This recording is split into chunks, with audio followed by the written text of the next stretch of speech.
Are you the kind of person that likes to go off-road but on a tight budget? Alright, I show you Subaru XV. An XV is basically an Impreza that has been jacked up so that you have more off-roading capabilities. The kind who wants something special and shook to drive but also budget-friendly. The kind that enjoy joining friends and families on a road trip. And last but not least, those that got outfield in their blood one and sometimes backside itchy like to go off-road like me. First, let's not push around a bit, okay? I tell you what are the common issues about this car. I do believe I'm on fire. Yes, infamously, Subarus run at a quite high temperature in Singapore climate. So do take note of your radiator being worn out at around 100,000 kilometers. But no worries, you can change to a dual-core aluminium radiator and even add both oil and CVT coolers, which will help keep the car cool. This one is you mod the car for peace of mind, not for performance gain. Serial one, something like this will cost you around 1,600. You won't sell far on Carousel. These three also another usual, but mostly cost due to wear and tear, as the car is all-wheel drive and has more moving parts. But don't worry, all these parts very easy and cheap to find on. Last but not least, the mirror. Some magical reason the mirror like to prata. Sometimes work halfway only because the mirror motor got issue But all this very cheap and easy to replace only cheap. First thing first, no turbo and it's NA Both 1.6 liter and 2 liter means road tax also cheap. And less jiayo. The two unique things about Subaru is boxer engine and all-wheel drive.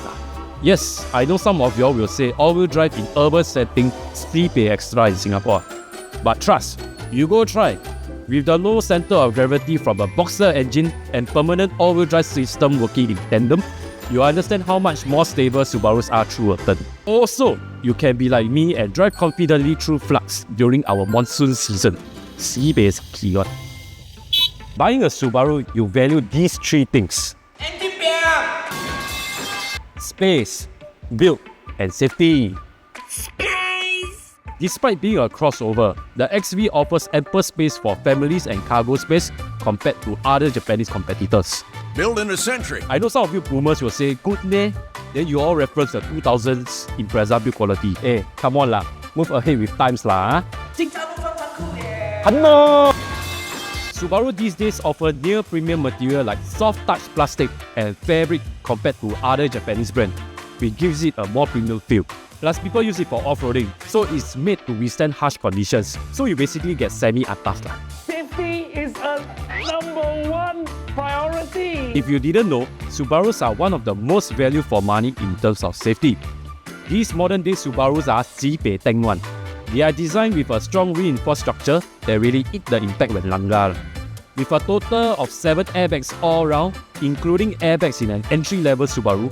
I say more? You see crash test video and their result you know them.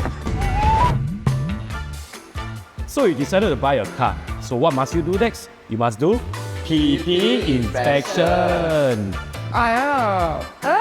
It can guide you on what to look out for in a car but at the end of the day, all the car different one So before you give your IC, go to your own local workshop for a PT inspection.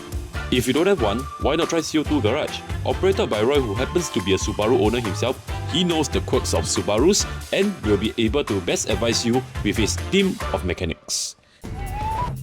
As usual, proper maintenance is the most important thing to keep your car sweet. And here are some oils that we recommend. But first, we have to split into regular and major service.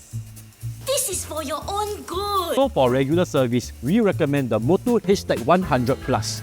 It's a fully synthetic oil, means better protection and longer lasting. It's also formulated to withstand high temperatures, especially in Singapore climate. You can read more online. Honestly, your bread and butter car, 搞了.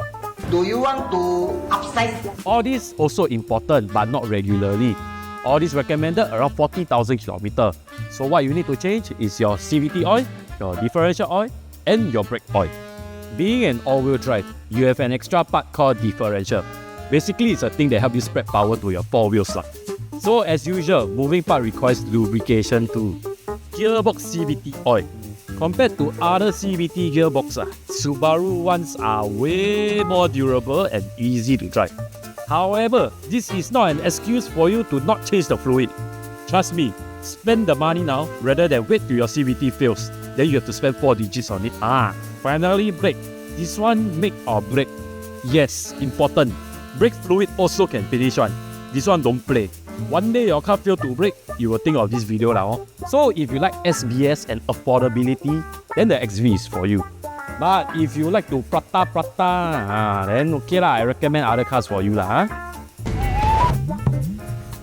If you want something more economical, then I recommend these two king of the road lah, the Honda Vezza and the CHR.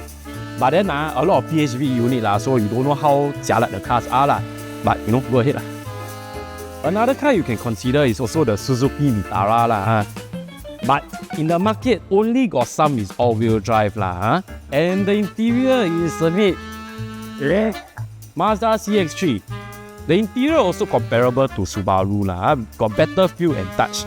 Also very sporty to drive. But then the handling not as good because it's on front-wheel drive. If you want something bigger than the XV and can live with a gearbox that doesn't have a wheel to lift, you can go for the Nissan Qashqai lah.